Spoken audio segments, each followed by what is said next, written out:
Good morning, everyone. And I would just want to welcome you to the Women of the West Coast webinar. I'm very excited today. I have some of the most incredible women that I've had the joy of working with all over the West Coast. I'm based out of Los Angeles, and my panel today comes from all areas of the West Coast. So I have Stacy Jones, the Chief People Officer at Realogics, Sotheby's International Realty in Seattle. Hey, Stacy. Good morning. Good morning. So happy to be here. Thank you for joining us today. And then we have Amber Anderson, the luxury broker and team leader at Sotheby's International Realty. Good morning, Amber. Good morning. Thanks for having me as well. And we have Carmen Chong, the Chief Executive Officer at AREAA Global, who's currently in San Francisco today. Good morning, Tamara. Glad to be here.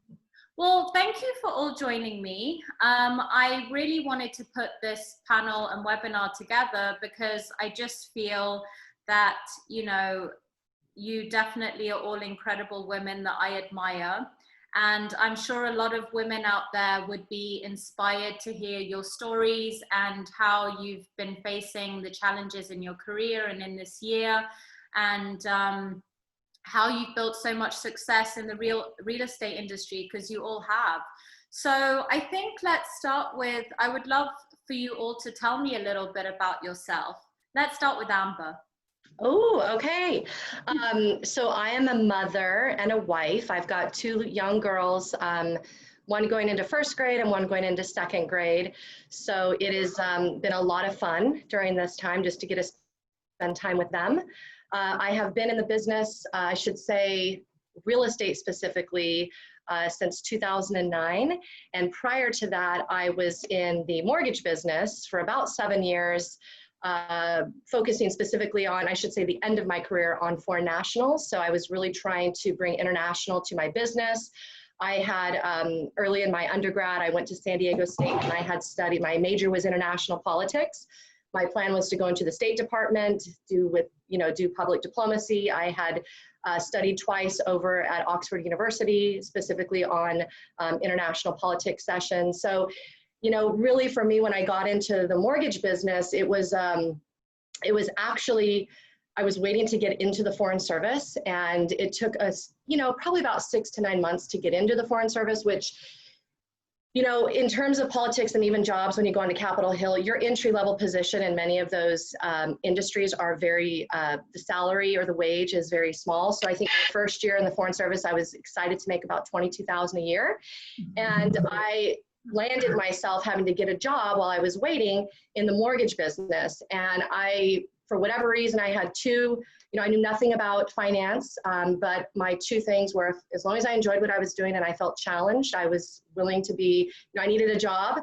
But then things took a very interesting turn, because my first year I started becoming so successful. And I think maybe I made only $75,000 that first year out of college, but that 22 quickly went into the rearview mirror, because it was obviously exciting for me as a young woman to start developing my career and making some money. So I kind of put that whole foreign service and international politics kind of dream on hold for many years until, I'm always a woman about passion. I have passion written on the inside of my wedding ring. And I was finding some complacency, and again, I wasn't enjoying what I was doing. I wasn't feeling challenged. And I thought, how do I bring my business back international?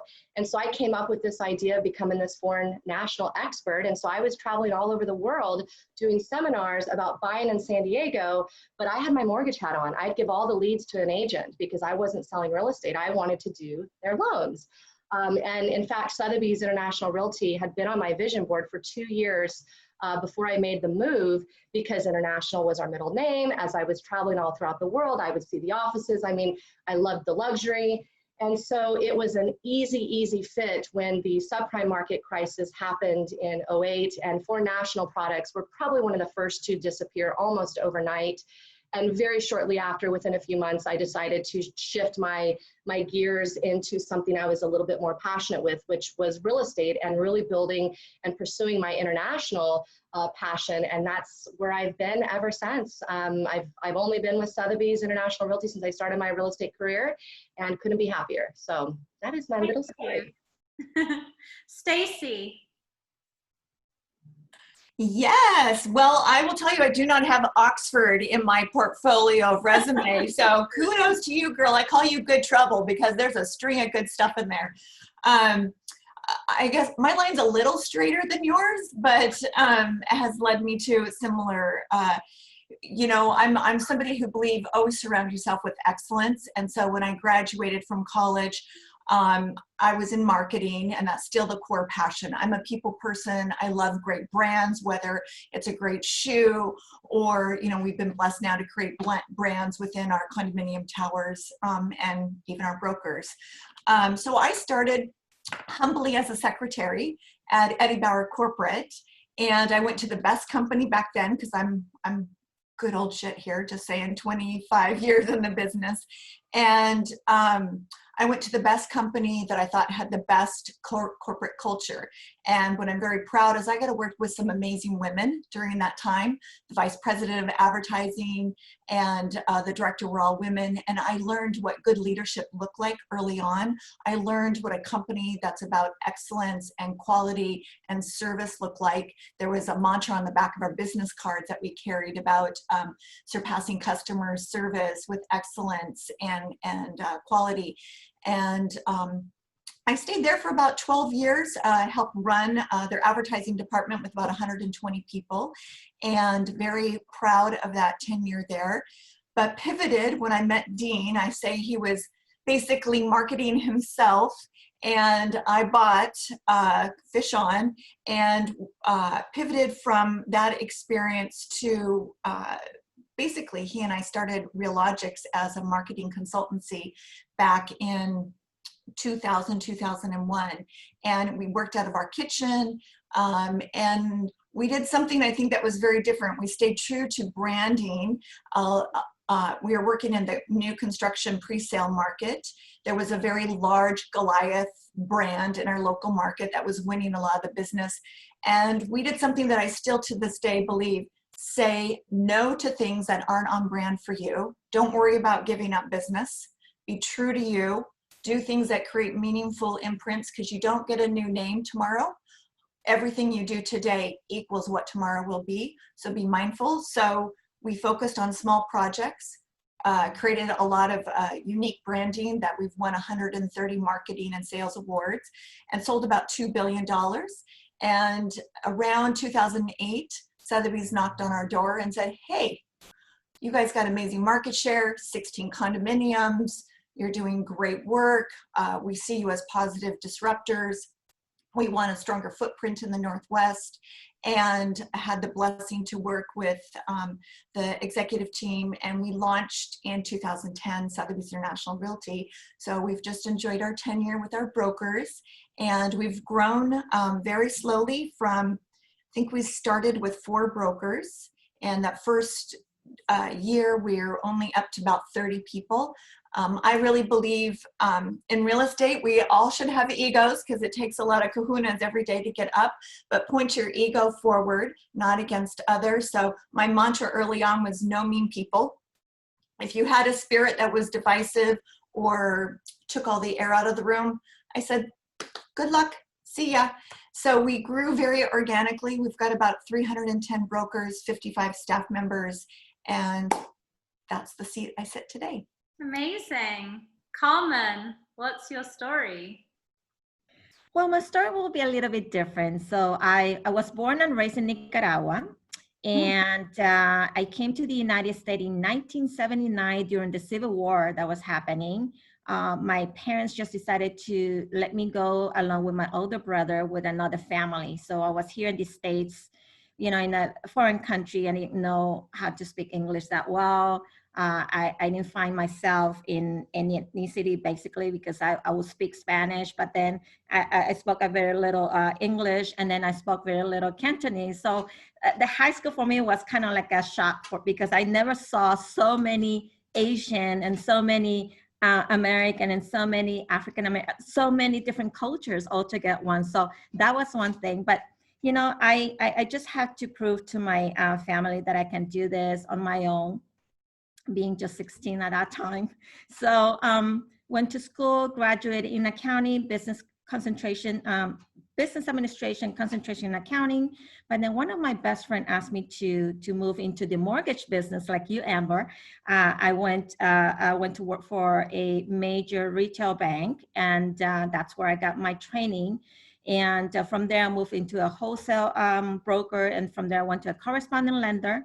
And in 2006, I decided to become a broker. I was so excited. I just opened my company with a 4,400 square feet office, right? Big dreams here. This person really excited to start their own business. But as you know, 2008 came, and that's when I actually have to add the real estate side to my business, because all the lenders were closing down, the banks and everything, and I didn't know what to do with this $14,000 rent. But I just knew that I had to do something. And that's when, at the same time, Tamara, I bumped into AREAA. So the Asian Real Estate Association of America was founded in 2003, and going to one of their convention, it's where I found the support, the education, the network that I needed in order for me to survive my business. So that's why I give so much for this organization, because they helped me a lot back in the days in 2008 all the way through. And in 2010, I was asked to start a new chapter in San Francisco. So I did. In 2011, we launched the new chapter in San Francisco. We had 300 members. And in 2015, I became the national chairwoman, which it was something that I didn't think that I would be able to achieve, but this organization gives you the opportunity to do better and to be able to also to give back. And having at that time 40 chapters and 17,000 members, that was something that I thought it was just something beyond that I could do. But you know what? If you have a passion and you want to help people and you want also to be better, you have to put yourself in a place where it is that comfortable for you, right? So I did that. And then obviously after 2015, in 2016, right away, the board asked me to join AREAA Global. And soon after, I became the AREAA Global CEO. It is because of this organization that I have the global business, right? We have the 41 chapters within the US and Canada, but we're also having members internationally. And that is my next goal, to connect the international members with the US and Canada members. I'm a mother, have 2 beautiful daughters, and yeah, and that's me. Thank you. Well, my story is pretty funny. So I started my real estate career in Dubai. I kind of fell into real estate, so to speak. I was actually a publisher of a luxury living publication. This was back in 2010. And, you know, print was suffering at the time. And I was living in a really nice, you know, condo in Dubai, and I had a really great relationship with my landlord. He was just a really nice guy. We used to chit chat all the time. I think, like, you know, I was pretty young, really young back then, and he just used to kind of worry about me and just say, you know, if you ever need anything. And he said, you know, I have a real estate company and I'm hiring agents. Would you know anyone? And I said, you know, I have no experience, but I've always been really interested in real estate. I've always loved looking at homes and watching those shows on TV.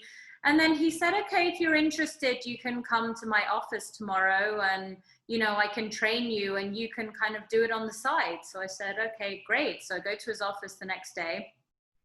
there's like a room of like 15 people. He just kind of says, hey, Tamara, this is the person that works in the luxury villas. This is the person in this area. This is the person in this area, etc. Please all exchange contacts. And he said, right, that's it. And I said, well, I haven't been trained. Like, what am I supposed to do? And he said, all you need to do is tell everyone that you're now in real estate, and we'll just figure out the rest. And then you understand what location the person wants to be in, and you call one of these people.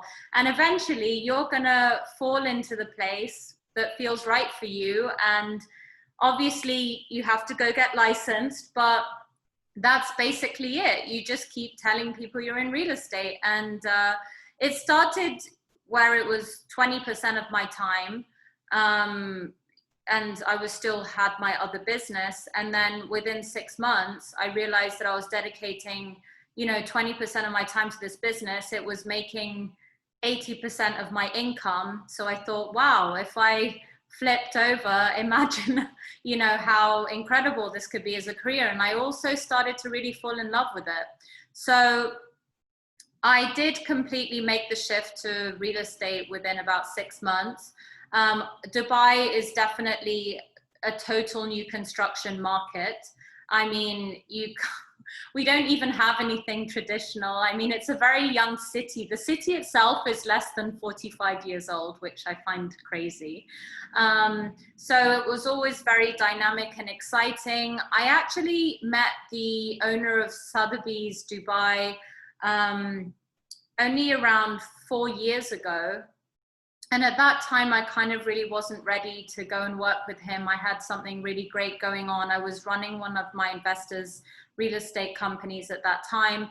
And then we had a great meeting for 2 hours. We were laughing through the whole meeting. He's very charismatic and fun. And he said, I can tell you're not ready, but you will be. And then when you are, you just call me, kind of thing. So 2 years later, I called him. And then I joined Sotheby's about 4 years ago. And that's when I literally fell into the whole international arena. Within 6 months of being at Sotheby's Dubai, I went to my first GNE, our global networking event, which was in Las Vegas at the time. Those were the fun ones. I'm sure Amber and Stacy, you remember that event. We will not speak about what happens in Vegas, but it was great. I fell in love with the brand. I fell in love with North America. I fell in love with the real estate business here. And I said, okay, I've got to end up, I've got to be there.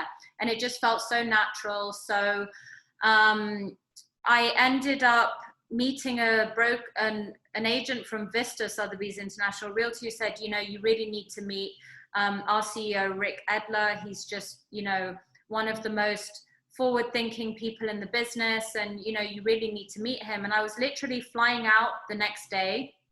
I managed to get a meeting with him the same day. We sat, we had a coffee. He said, what can I do for you? I said, well, I've been in new development for years. I don't think there's much presence in this, in Southern California, and I would love to help you build that business. He was like, great.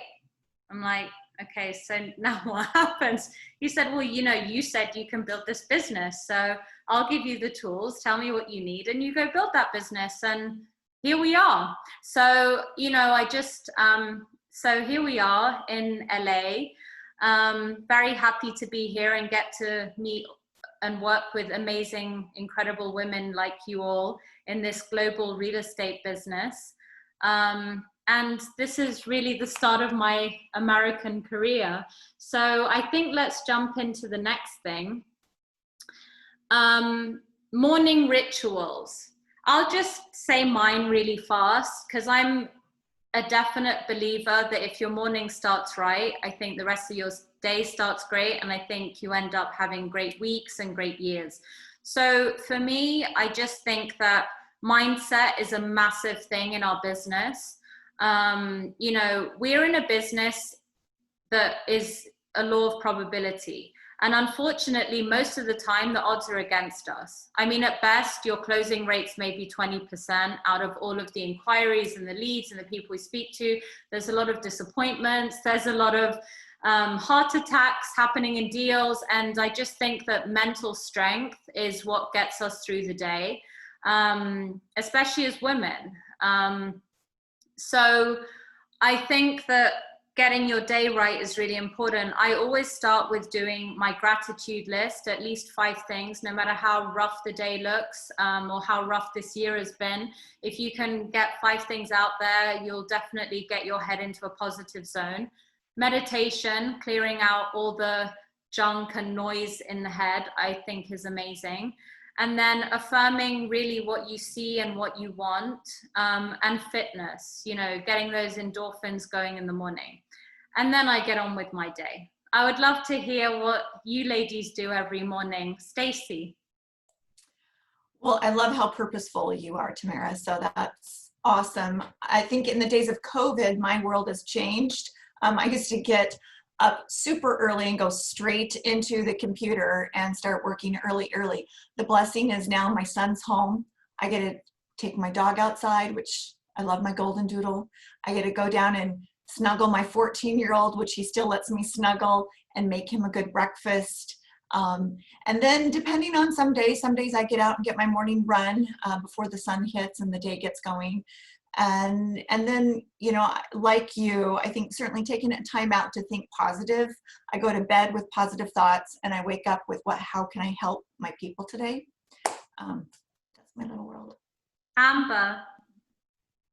So I start my morning with 2 men. I should say 3 because my husband is there. I get a text at 5 a.m. from Darren Hardy. So it's basically his Darren Daily, which is usually like a 3 to 5 minute.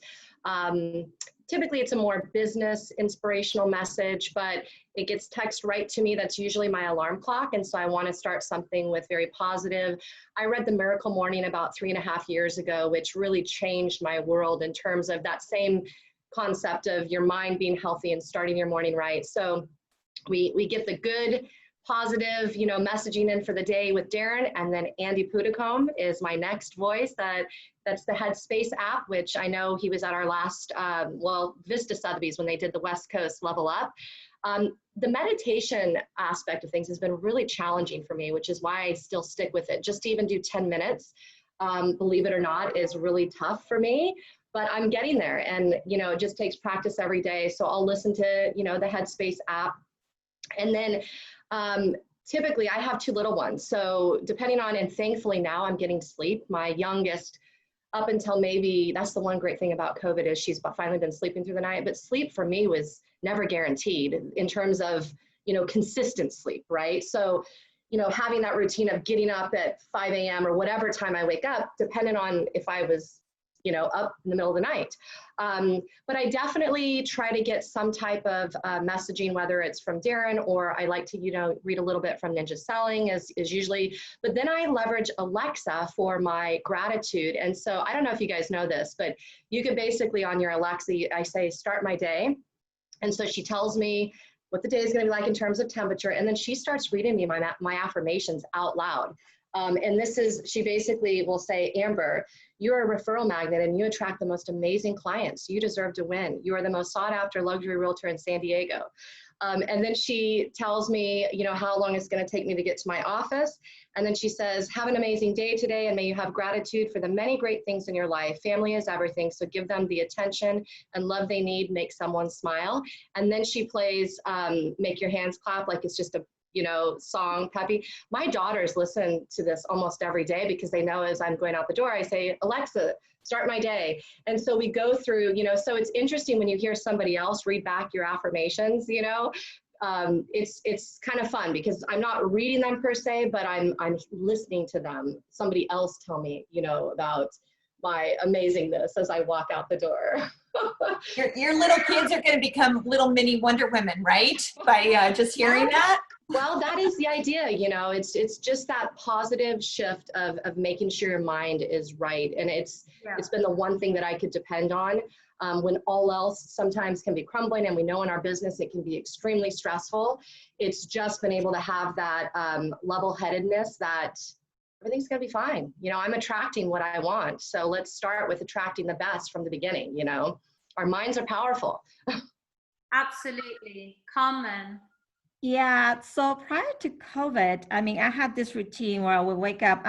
It takes me about 25 minutes to get to my office, but in the morning is I wake up with a smile. First thing, you have to smile, because that really changes your facial features and all that, and you're gonna have a great day. They say it's a great day in real estate. I would say it is a great day today, because when you go out there, you're gonna be facing a lot of things that you might not expect, right? But then if you start with that positive attitude and gratitude, which is what I hear from this wonderful woman, it's definitely gonna make your day, at least if it's not what it was meant to be, the way that you want it, but at least going in positive mindset, as you said, Tamara, also, you win that day, you conquer that day. But it was waking up, getting ready. I always drive by my favorite Pete's Coffee, get my coffee, have all that nice things that I like to do, and then get to the office and ready to, to do whatever I need to do. But now with COVID, actually, I would stop by the gym 3 times a week, but not anymore, of course. Now with COVID, it's just like, instead of going to the Pete's, I had to go to my kitchen to make myself the cup of coffee that I have to have in the morning, right? And then again, still always smiling. When the first thing that you do in the morning is you smile. But I do have a tendency of having my phone next to me. That is sometimes the first thing I will do to see what's going on for the day. So I'm trying now to make some changes that with this COVID now, it's like appreciate life even more. We get to go to the office every day. It was like automatic. We just wake up, go to the office, grab our cup of coffee, maybe in the afternoon again, talk to people and all that.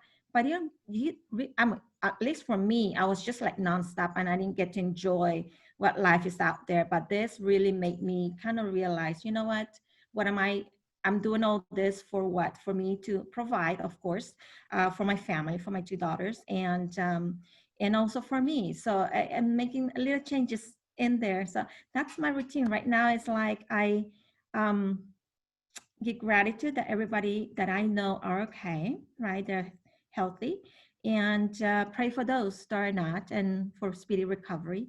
But more than anything, smile. That's just my main thing, and that's my routine now. I love that. Thank you.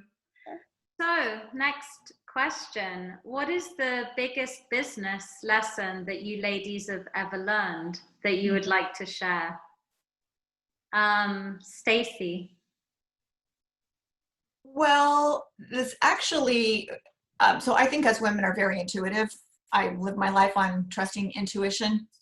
In the early days working with Dean and these developers that have lots of egos and very much like they have to be right. There's a lot of money on the line, some of them bankrupt. In the early of Dean and I working together, we would sit with these developers and experience. I would see the behavior and it started to become like 2 men competing. And what I told Dean, I said, you could be the smartest person in the room, but if you're not liked, nobody follows you. So you have to, and I says, one of your gifts is humor. I said, so instead of just pounding out the idea, slow down, break it down, use humor. And humor became a way to find common ground, and then the developer would follow our way. So so that was one thing I just realized how much business is still built on the human element. And no matter where we are, if we can slow down and find common ground and connection points, you can build that unity that you need to get deals done or to get people moving with you. So I really think people, if they slow down, find how they can connect, they're gonna get their way. Yeah, Amber. People do work with who they like. So I would say big business lesson for us is our no PITA policy, which is no pain in the ass clients. And that falls also true to the culture of our team. And when the crazy starts coming out of the can, it's time to go. And why that is so important is because the lessons that you will learn of trying to, there's so much. If you come from a place of abundance, of there's enough to go around and there's somebody for everyone, we know that there's difficult clients out there. There are people that just get off on making your life hell. They don't appreciate you. There's just those are not the clients that I want to attract. And at some point in your business, you also have to draw the line of what you're willing to tolerate and not tolerate on how people, and sometimes cut the business. And I can't tell you, and they've been tough decisions sometimes to fire clients. But what comes with that freedom when you get rid of the negativity is all of a sudden you get all this extra, you know, you've left yourself open to receive way more business. So the no PITA is something we, you know, stand firm on. And even if my husband is my business partner, if we're in a listing appointment and we start to see the crazy come out of the can, we really have to consider if that's somebody we're going to want to put our time and energy to work with. So it's been something good to live by. And I think it also, because it's the culture of our team, it's also kept the accountability of the people that work close with us to have the same positive attitude, no drama, because there's just a no PITA policy. No pain in the asses. It's worked well. Carmen. That is awesome. Well, for me, the biggest lesson in my business was, you know, when I got my license in 2006 and opened my own company in the mortgage business. Of course, I was looking for the biggest, the best location and all that for an office. And so I think I have to say overhead. Right, overhead expenses, something that you will not be able to adjust if the business doesn't come in. So be a little bit more mindful on that overhead expenses, operating expenses. I went so big. I went for a 4,400 square footage, which I could have just started with a 1,000 or 2,000, but given in the mortgage business, it was very easy just to afford that back then and day, and you never know how the market is going to be. So be mindful as to whenever you decide to start a business, really have a, not just a 6 month, but have like a 3-year reserve per se, right? But, you know, lesson learned, you do better next time. So I always welcome to any mistakes that we make along the way, because you become better. But during that 2008, if it wasn't for this, and I keep saying this organization because I'm part of it, right? If it wasn't for the Asian Real Estate Association of America, where I could have asked, I have a lot of mentors that I can ask those questions. I could have been able to, if I knew them back then, I would have been able to request the owners of the building to negotiate on that lease agreement. I didn't do that. You know, I paid that whole $14,000 for the next 4 years because I just thought that was the contract and that's what it is. So that's another thing that I need to say. It's all about negotiation in this life for anything that you do as well. So big lesson learned in the business. So now I'm very cautious, right, with my expenses overhead and things that I cannot control. But if I can control at least 80 or 90% of anything that I plan to do, then I think that I will continue to become this success. And I do want to give and mentor others, new entrepreneurs or new business owners that want to start businesses. And that is how I give back, by being part of this organization. So amazing. yeah. My biggest lesson was, it's not about you. At the end of the day, we're in the business, we're in a service business. Service means to serve. I 100% agree with Amber that doesn't mean that we don't have boundaries. It doesn't mean that we will tolerate nightmare clients who are disrespectful and don't listen and don't let us consult them and let us serve them, because at the end of the day, that's a lose-lose situation for both sides of the coin. But, you know, a lot of the time in our business, you know, you can be working on a deal for months and you can be running around, you know, showing so many places and working really hard. And then suddenly, you know, your client will just pull back and, you know, and just disappear or just go quiet for a little while. And, you know, I remember really early in my career, I would go to my managing director and be like, I've been doing all this and the client has disappeared and where is the client? And he just kept saying, it's not about you. It's not about you. You know, people will come to you when they're ready. People, you know, there might be something major going on in his life. His mother might be sick, you know, he might have taken a big loss in his business, and none of this is your business. And, I've just always found that to be so true, that the more empathy that you have with your clients, I think the more successful you'll be and the more connected to you that they will feel. So I just always take a breather every time I get frustrated from clients or from their disappearance, and just think, and also it's Amber's abundance mindset too. There's always going to be business. It's not like it begins and ends at any deal or any client. And also I'm a little bit philosophical when I say that I think that if something is meant for you, it won't miss you. I think that's something that I've always lived by. And when I get frustrated when, sometimes things just don't go your way and you feel like you've earned them, well, the universe is a little bit like, no, I don't owe you anything. Things will come to you at the right time when you're ready for them. Sometimes you're not ready for things, and that's why they're not coming to you. And things could come to you in a much better way, or could come to you in a different format that would actually turn out to be better for your business, better for your life. So I do also believe in a whole divine timing, and just think that we have to just relax and just let things come to us sometimes. We can only do so much. And definitely also what Carmen said, that we have to be able to recognize the things that we can control as well, and just not go crazy over those things. So of course we're all in the global real estate arena.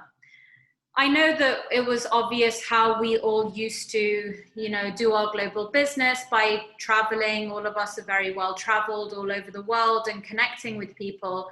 Obviously, things have kind of come to a halt with COVID and all the restrictions that comes with that.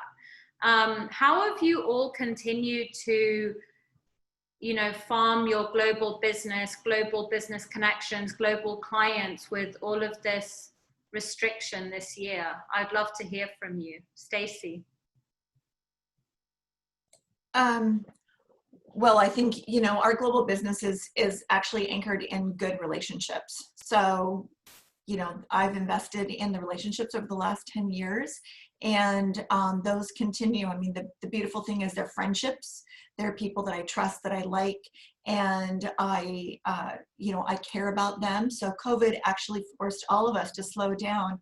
And I think when you're not just focused about business and transactions and what deals are going on, but you're actually connecting on what's going on in their life and what do they feel. And, from San Francisco to LA to Chicago to New York to Miami to Vail. I mean, reaching out and connecting with them on a personal level has been one of the most rewarding things. And because ultimately, I'm in this business for the long game. It's not about any one deal. It's about the long term and knowing that you've got the relationships that will help sustain you.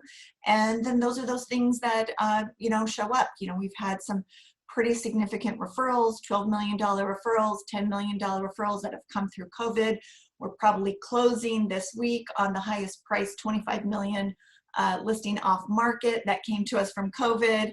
And now those from a friend. When you keep yourself connected to the people, that's what really matters, and business will continue to flow. So. Agreed. Amber. So, and I don't know if we met in Dubai or not, but I was always traveling all over. I truly believe in the law of reciprocity, and I just wanted to provide value and help. When I started in the international business, it was through FIAPSI, which is the International Real Estate Federation. I was a lender then, and I really made some amazing relationships. Thankfully, we had social media early on, and so that was how we could stay connected. And truly, my friends from Australia to Europe, all over the world, social media is one of the best ways that we do stay connected. I have always tried to continue to educate myself when it comes to doing international business, because there is a major, major difference in how you deal with international clients. And especially even right now during COVID, when we don't have embassies or consulates open to help service our American owners, let's just say. I mean, we have an English citizen living in Turkey trying to sell her house here in San Diego. And think of a grant deed. Think of who is able to even now notarize a grant deed out of the United States. And so the process is much more complex, but it's being educated, having the right resources, knowing that we can get grant deeds translated and we can get, you know, estoppels done in other countries. But all of that takes the commitment of just being in the trenches and making sure you have the network of the attorneys and the network of the people that you can go to, because business is still getting done. It's just a little bit more challenging when we don't have, I mean, you take it for granted how nice it was to have an embassy in almost every country in the world where our clients could just go to and have any, you know, US document notarized without any questions asked. And that's not the same right now. But there are ways around it. But one of the things that we're doing now specifically during COVID, and a lot of this has to do with, number one, geographically, where we are. I'm based here in La Jolla. And so we actually are seeing a very large increase of buyers coming from Mexico, which we always had a lot, but it just seems we're getting even more now. Sotheby's just did an amazing partnership with Expansión. And so we're really just kind of, you know, just stacking onto what we were already doing, but we're taking it a step further. So as you know, I'm the video. I've always done property videos for our listings. We're now doing those in Spanish so that we can accommodate our campaigns into Mexico, specifically in the language, and run all those campaigns, and down to the property the property websites now, just similar to how Sotheby's does. We've always been able to provide our clients with the ability to, you know, search for the property in their own language or their own currency. So we're just taking what we already know, but just adding an extra spin so that we can service our clients more. We have a full Spanish speaker on our team. It was my minor, and I actually studied at ITESO in Guadalajara. Many people don't know that about me. I can communicate, just not on a business level, but you know, we've just added those extra layers right now to our team to just really be able to accommodate, because the money is here. And that is the one difference I will say about our international clients, whether they're from China or from Mexico or wherever, the money's already in the US. And that's the major difference before, when, you know, people could get their money over here. It's a different profile of international buyer. Thank you. Carmen. Yeah, so for me, when I started the real estate, I never thought that I was going to go international if it wasn't for AREAA, right? The Asian Real Estate Association of America, because we had trade missions. There were trade missions. We went all over the Asian, Europe. We went to Dubai. We brought in about 250 delegates, members across the United States and Canada to Dubai.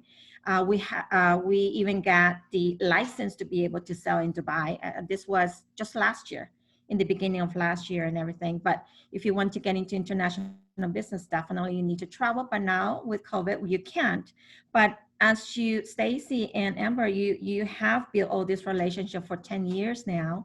And it's just that, right? You have built different relationships abroad.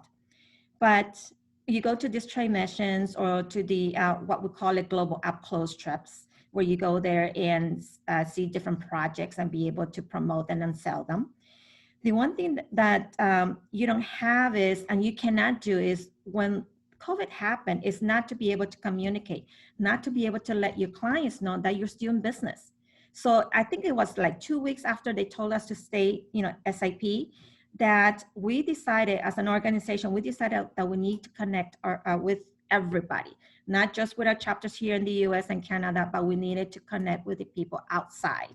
And so we started all this Facebook Live Q&A, like what you're doing, Tamara. It's like letting people know that you're still here, you're doing business, or how are you doing? And that business is happening right now. I think that we fast tracked 3 years of what we were seeing AREAA Global was going to be into just 3-4 months. We have a real estate marketing platform called Referral Connect, where now we're connecting all the members and they're referring each other this you know, real estate transactions. The thing is, they know where you are, but you're not able to find them where you are. Being in Sotheby's, I guess you do have your own network, right? Referrals, which is great. But outside of that, think of all these other real estate professionals out there that have only their own offices or smaller brokerages or whatnot. And so AREAA, what they're doing is we're welcoming everybody to engage, right? And besides that, and I just lost my thought. is that with the Zoom meetings, you're able to connect with them even better, right? I mean, you're doing your virtual tours on the properties. Sales are happening. And it's just amazing as to those who don't want to be in the social. You have to quickly learn and become and adjust to the time changes, which is right now. Yeah, I mean, I think prior to COVID, I must have gone to Zoom meetings maybe just once or twice a month, but now it's like 10 a week or even 15 a week. So to those people out there, do please, you don't have to be like well-spoken or anything. Just be yourself. I mean, if you're a real estate professional and you are able to do a one-on-one, it's the same thing. Actually, now you don't have to dress all the way down. You just dress from the waist up, right? And then just pop on and then call on people instead of doing just a call, just Zoom on people and then have it talking one-on-one. And I think that if you were to do that, your international business actually should double or triple than before, because before you had to travel over there, get to know that person. Now, because of this, you can do, we can do this all the time. I have a friend, Ian McLeod, Tamara, you know him.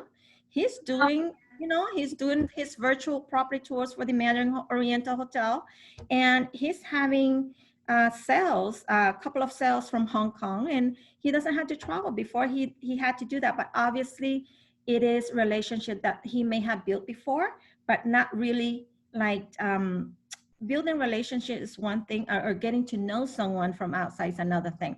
Right now we're building relationship through media virtually, right? And I think that that's definitely how we're able to adapt and change and be even better.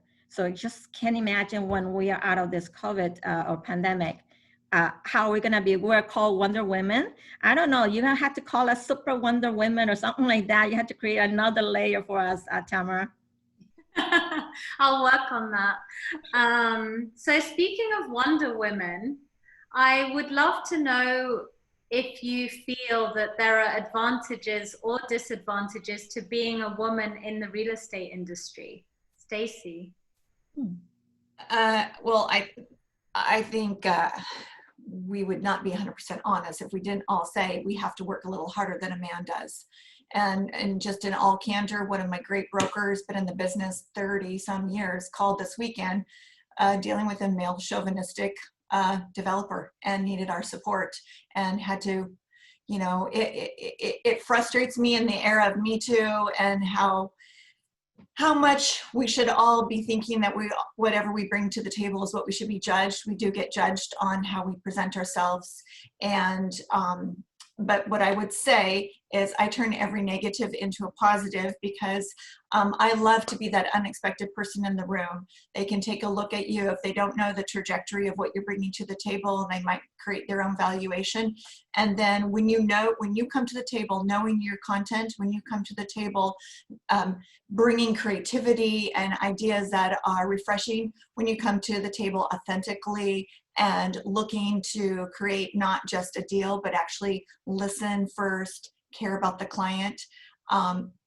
A lot of our peers on the opposite sex don't start by listening and don't start by allowing that flow to happen from the client. And I think one of our blessings as women is that we understand relationships, and this business is built on relationships. And when you come to a business opportunity, knowing your game, surprising your audience with your content, but then knowing that you allow them to show up with where they want to be met versus directing the content at them. I think we create not just long lasting, but it's referrals, it's the trajectory that helps our business keep flowing. So I believe we have to keep having each other's back because women need women, and we do sing a slightly different song, and I'm super grateful for being on this side of the table, and I love my counterparts. And I just always say, show up with the best of what you have, and let that be the judge. Amazing. Amber. Well, I can say the disadvantage, I'll just say if there is any, because I kind of think there's a major advantage, but the disadvantage can be that perhaps people can think you're easily intimidated or you can push it over a little easier. That has kind of been the one thing that I've had to overcome. When I started in the mortgage business, one of the things I didn't share, he was also a developer. We did infill, we had a warehouse line. So I used to go into these meetings of all men. And so I would always wear a suit because it was my armor. It was the only thing that I could, have that. I mean, because I was nervous, but I had a boss who really believed in me. And I always say behind every great man, there's a great woman. Even my top CEO clients have an amazing, usually female assistant. But he used to, when they would ask a question and they would ignore me, he would revert them back to me to make them give me respect. And I was so grateful to have a boss who really believed in me at the time, because I kind of was able to get over the whole, boys club, and really it became kind of fun to break it, and that was my motivation. And I am up for every challenge that presents itself, because we do get faced with these very large egos, and sometimes it's a female too, but that's the one area where we have to work a little bit harder sometimes to get the respect, to have she's not just a pretty face to look at, because it isn't just all this. And that's sometimes the challenges we need to overcome. The disadvantages too, let's just be honest, and thankfully I have a husband that I work with, and there's not a single showing request that I get if I didn't know that person that he doesn't go on, because those are the other things that we have to just be very careful about in our industry too, as being a female, of just making sure people are calling you for the right reasons. Yep. Carmen. Well, for me, I think it is an advantage to being a woman, but then it all depends on the culture, right? The culture is very important for us to understand whatever, groups of people you're with at that moment in time. The one thing now I have to say that as a woman in the real estate, we are able to adjust to that particular situation, whatever family you're meeting with and all that.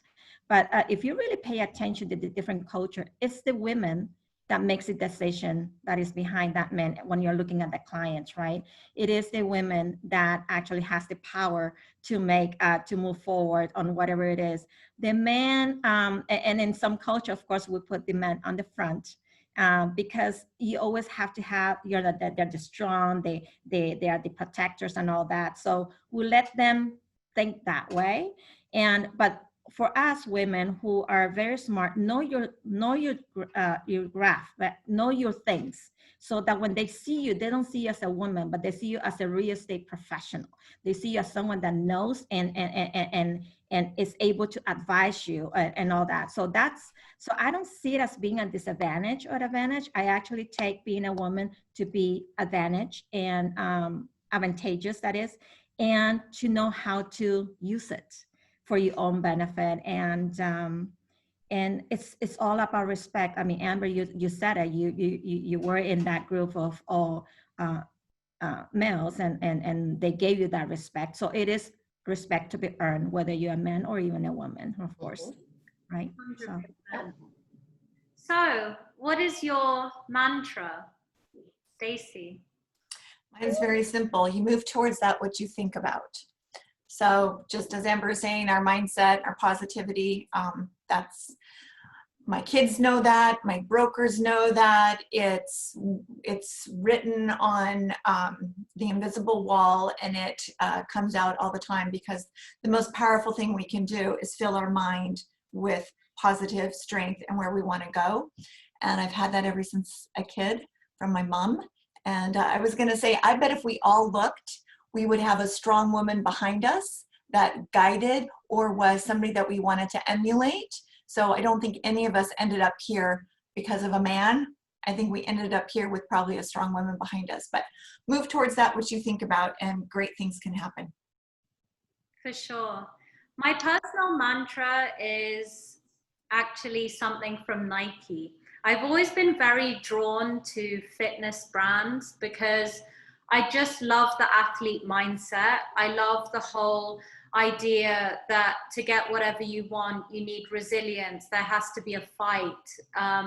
You're not going to achieve the extraordinary unless you have extraordinary struggle. So there was one ad that Nike had a few years ago, and it only said leave nothing. And I'm sure as Wonder Women, you all get that. Everything, you know, that you want is for the take. And, you know, the more doubt and pushback I think that you get sometimes, if you can turn that into power, it can be like an inertia to just like really catapult you forward. And the more resistance you get, the stronger that you become. So for me, I agree. It's just, you know, that athlete mindset, leave nothing on the table. Amber. My business mantra is actually nobody wows clients like we do. We've had a wow coordinator for about a year now, and I'm always about love bombing, but it's kind of, and I go through life treating people this way as if they have a sign hanging around them that says, you know, like, make me smile, or, you know, how can I be happy? And if you took every approach from your clients, even to the culture of our team, you know, not just our clients, but even our teams, and acknowledging moments that have nothing to do with real estate. You know, there's in the transaction commitment that, of course, we want the wow and we want the 5-star, but it goes far beyond that. We want raving fans, you know, people that are gonna, when they're walking down the street, you know, walking their dog, and they run into the neighbor who says they're thinking about selling their house, and they're like, have you talked to Amber? No. And like, they do the convincing for me. That only comes with the ability to have a connection and know how much we care about them and make them happy. You know, so we're always looking for ways to wow them post closing as well, not just in the process. Yeah. Carmen, what's your mantra that you live by? A referral. Well, for me, I have to say that I can do anything I want when I set my mind to do, right? And then, but more importantly for me is treat others the way I would like to be treated. I mean, I think that with that, it involves with all this respect, love, passion, and all that, that would somehow come back to you. So it's just simple as that for me. And then, as you are all Wonder Women, I would love to know what you think your superpower is. Stacy. Well, my superpower is about others. So my whole DNA energy is built on, I believe in the inner rock star that we all possess on this earth. And I believe every one of us is gifted with something special. And I think the beautiful thing of real estate is it's one of the best careers where your innermost best rock star can shine. So what I do with my brokers is I believe in them, 1. 2, I look for ways to help level up. They tend to know their strengths, but they don't know all of them and how to actually turn that into business and making money. So I think one of my strengths is listening to people, being able to see some of the transparency of their rock star soul, and then helping them dial up.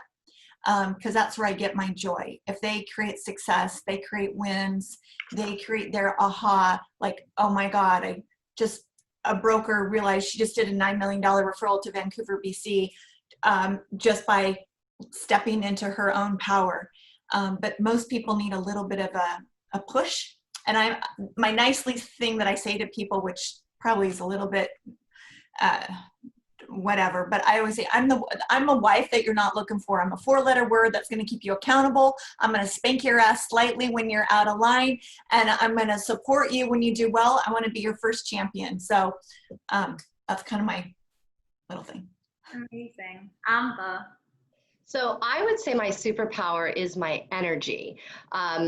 There are so many times that I've left a listing appointment and the person comments, I just love your energy.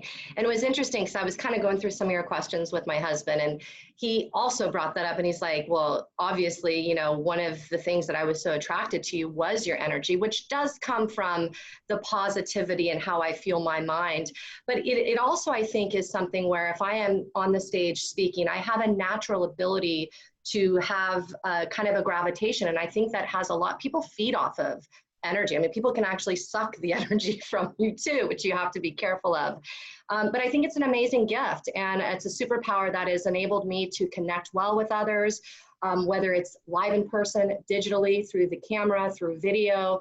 And it's a natural energy that I just am excited every day to get up. But that comes with a mindset of looking at the, you know, things as being more positive versus ever, you know, if something bad happens or if something major, I go first to everything happens for a reason. So I don't always, you know, to me, I'm trying to look at the, you know, why, you know, failure is not a bad thing. I used to always think failure is an opportunity to do it again right and learn from it, because your biggest failures can catapult you so much further. But I think energy is my superpower. I would agree. Carmen. Yes, definitely energy, right? At first I was thinking, what is my superpower? I have to say multitasking, because I have to manage not just my personal business, but I also am responsible for the association, the AREAA Global, as a volunteer and giving back. But then I started thinking, well, I think that I'm blessed to what I have today and all that. And it had to do with being kind. I think I'll call kindness being one of my superpower in a sense, because by being kind, I'm able to think for others, right? Before me, think about my clients' best interests, think about my friends' best interests, think about everybody else's.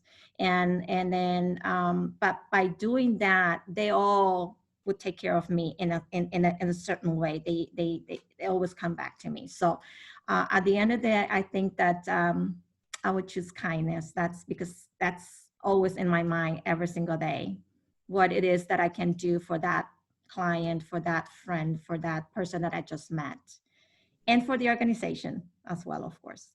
It's amazing. Yeah. I think my superpower is empathy. I think that I find it very natural to get past my own initial personal opinions of a situation and to try and get into the head and mindset of the person in front of me. And I genuinely think that that's attributed to a lot of my career success and personal success. You know, I just think that a lot of the time, you know, especially in our business, a lot of very personal things are on the table. We need to remember that, like people's finances, people's families, people's well-being, their children's education. You know, these are major, major, major things. And as realtors, we're heavily, you know, involved in that whole process. And, you know, there's a lot of fear in a lot of situations, you know, when people's livelihood and money and home is on the table, you know, there's a lot of things there that we need to remember. So I just think being able to get into the mindset of the people that you're dealing with is just the most important thing for me. So my closing question to all you ladies, I know that we've had a very interesting year in 2020, nothing that we've expected in any kind of way. I would just love to know what's next. What would you, how do you see the rest of the year shaking out for you, and what are your ambitions? Stacy. Well, I will say I feel very blessed in this year. So it's been challenging for sure, but I think that the strength of people's core shows up. Our industry has continued to be very strong. We're about 40% up from last year. So my focus right now, in all transparency, is twofold. One, I have a beautiful jewel box office being open in the center of Bellevue, which is where Google and Amazon and a lot of money's flowing. And we'll be opening that up in September. And then, and I look forward to, and it's not just an office, it has a restaurant, an event space. It's something very out of the box. So valet parking. And I look forward to opening that up, as well as I look forward to getting back to seeing people in person and having a chance to come back together with my brokers, my staff, and I look forward to ending the year, regardless of what happens politically, regardless of what happens with our stock market, and all these things that we're really not in control of. I want to get back to the basics of my people and my business. I love that. Amber. You know, we've been very grateful that we've been having a rockin' year like many others. We pivoted early on, and one of the things that we took advantage of was TV broadcasts, which, as you know, I've been doing video for some time, but I've never actually taken space on our local CBS channel for commercials. And because of COVID, the affordability of something that would have cost me $20,000 a month went down to about $3,500 a month. And it's been very, very interesting because also everybody came home. So they're back in front of their TVs. And so doing a 30-second commercial has had just as much of impact on new people seeing me, but it's even had a bigger impact on my clients. And, you know, I kind of went through, you know, earlier this year, a change in my marketing person. And so we never really skipped a beat because we were able to kind of have a much more broader, our message from day one has always been selling homes virtually and online. And so this has been a big advantage to us because we're not recreating the wheel. This is something that we've done well. We've sold homes internationally. We've been using FaceTime and the virtual tours for a long time now. And then taking that same commercial and the messaging is what I'm getting to. So when I say we've pivoted in the commercial that I'm running, which I have on my YouTube channel, and we've actually been running it specifically into our zip code on YouTube as an actual commercial as well, it's addressing our clients. And it's not just, okay, yeah, we know how to sell homes virtually. It's also still addressing the concern that many consumers have about people being in their houses, because as much as we're still trying to get back to, you know, getting back to normal, there is still many agents who don't take your safety and health into consideration in terms of wearing masks or using gloves or booties or wiping things down. I've seen it, you know, I've been at my listing, gotten all the doors and windows open, and I'm sitting in my car and there's booties and masks and they just go right in, they don't use it, you know. So I've been trying to, number one, keep our messaging very clear of who we are and what we're doing. But even in our print ads, we changed the messaging to be way more about them and not about the properties. And so we would have messaging of, talking about meditation and talking about things to help them and resources for their kids and the Calm app. And, you know, some would say, oh gosh, you're spending $1,250 a month to put an ad out that isn't even marketing one single house. But it has been more effective to the clients that see us really trying to be compassionate about these times. In terms of moving forward, I can say YouTube is a big, big focus for me this year. I mean, it's always been, but even more so now, just because what it does from the SEO standpoint. And I actually, I know some of you know, I've had a video marketing product, videomarketingsells.com, which was kind of a beginner's kind of training on how to get started in video, but I have a YouTube for Realtors product coming out, which is really going to help agents master and how to, you know, how do you, all of the areas of when you upload a video onto YouTube and down to how it gets SEO'd. And because I find, and it's so mind blowing when I watch how many hours of my video people are consuming every single month, it still blows me away, because while I'm sleeping, people are watching my videos and getting to know me. And the one thing that I have done from day one, and this goes back to Stacy talking about brand, is I've always had quality lead first. Even though, look, something's better than nothing, but in a world when everybody's doing video, quality is gonna stand out. And spending that little extra bit to have professionally produced content, I think really, really helps. And it allows people to get to know you and decide if they wanna work with you before we've even met. And that's a huge advantage for me when I talk about, you know, finding that right match of clients. I want to attract the best clients. Everybody always says they want the best realtor. I tell them I want the best clients, because it goes both ways, you know. And video has really been the way that I've leveraged the narrative of my brand, but also the ability for people to either connect or not, go to the next person who might be a better fit. So you'll see YouTube is going to continue to be a forefront for us as well. Amazing. Carmen, Hi. As you can see, I changed my background. My daughter had to take. We know you're in San Francisco now. Now you know that I'm in San Francisco. No, I was using my daughter's laptop. She needed it for school. So I just make a switch to my phone. So apologize for that. What's next? What's next? I'm going to talk about AREAA Global. What's next, right? Social media, definitely. YouTube. Thank you, Stacy, for confirming that's very important.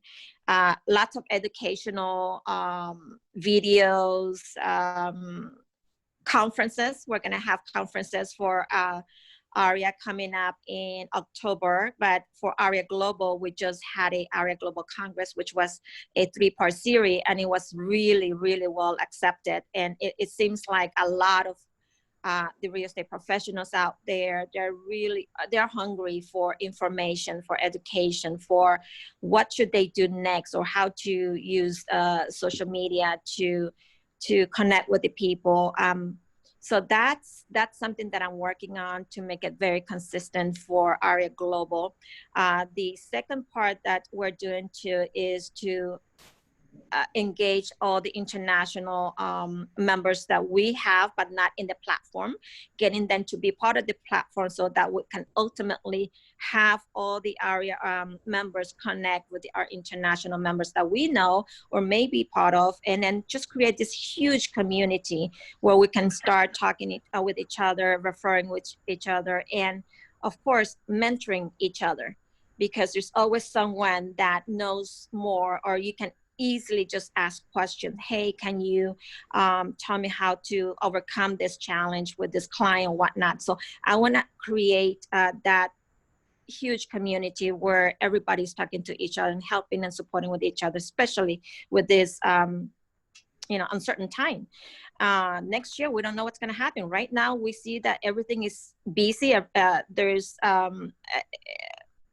everybody that I talk to, everybody's busy, double busy, triple busy. But then there is another sector of maybe new real estate professionals, or the ones that only been in the 5 years and all that. We're going to see whether they're going to move up or whether they're just going to change their careers. So we want to be the ones that are going to give them that hope that yes, they can during these uncertain times. Actually, the main thing that they need to do is basically take as many certifications or designations that you want to take whatever courses out there that you can just easily, take, and it's free, right? I mean, Stacy, you have all those videos. Take whatever it is that you can and arm yourself with knowledge right now. If you don't have any business right now, arm yourself at least with knowledge, with your mind, and just know that you can, make it a great day. You can do it. And so that's for me, a lot of work for me to do. And we constantly are creating business opportunities for our members. As you know, Tamara, thank you so much for bringing one of the luxury development in Miami, the 1000 Museum. I mean, we are opening it up for everybody to be able to promote that. And who knows, you are going to be able to sell that. But you just have to say that, yes, I can do it. And so I'm always constantly searching for opportunities for our members to have. And I'm just blessed to be able to be given this position so that I can give more. Thanks, Tamara, for this session. It was great. Well, thank you, ladies, for everything. I really hope that we will do a lot of business together and that we will see each other very soon. Mm-hmm. And I just want to thank you all. Just so that everyone who's watching the webinar is aware, Carmen is with AREAA Global, and I've been personally working with them. They are incredible in development marketing globally. I've been working with Carmen personally on a few projects. Amber is based down in San Diego, La Jolla. She is the queen of the Pacific. So if anyone needs anything, you should always call Amber. She will treat your clients like gold. Stacy runs one of the most incredible Sotheby's powerhouses out of Seattle. They have loads of incredible developments, and she is absolutely, you know, your go-to for Seattle and all the surrounding areas for new development, new construction. And I am here to serve you in the Los Angeles arena, and I'm personally hoping to building, you know, more international business between Sotheby's International Realty and AREAA Global, because I just think that, you know, our goals are so aligned. And I just hope that we all do amazing things this year. Thanks all for your time. And if there's any questions, just email them to me and I'll make sure that they get to the panel. Thank you, everyone, and have a blessed day. Thank you. Thank you. Bye. Bye, Thank you, everyone. Thank you, everyone. Bye. Bye.